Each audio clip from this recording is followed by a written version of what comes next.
In today's video, I'm going to teach you how to change background color on Framer.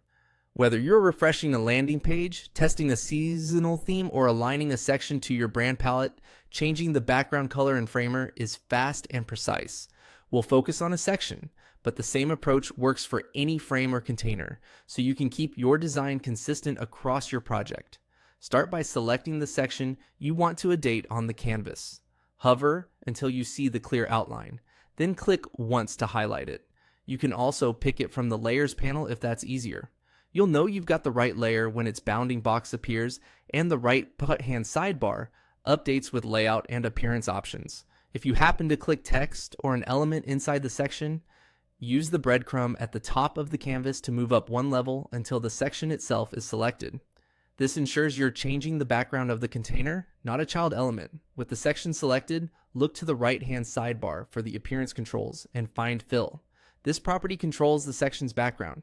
If you see that Fill is disabled or set to none, toggle it on so the color can display. Remember, Fill affects only the layer you've selected, so make sure you're on the intended section or frame before moving forward, especially if your layout has nested containers. Next, click the small color swatch or palette thumbnail beside Fill to open the color picker. Here you can browse visually, drag the selector to fine-tune hue, saturation, and brightness, and adjust opacity if you want a softer tint behind your content. If you already have brand values, you can paste a hex code right into the field to match your system exactly. As you experiment, Framer shows a live preview on the canvas, which makes it easy to evaluate how the color interacts with images, text, and buttons in real time. Now choose the color you like. Aim for strong readability.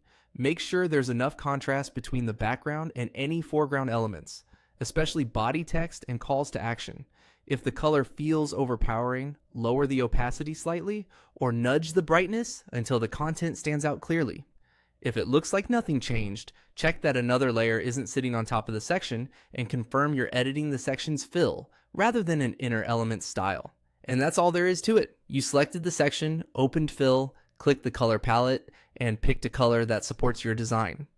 Use the same approach on other sections to create a cohesive on-brand experience across your site.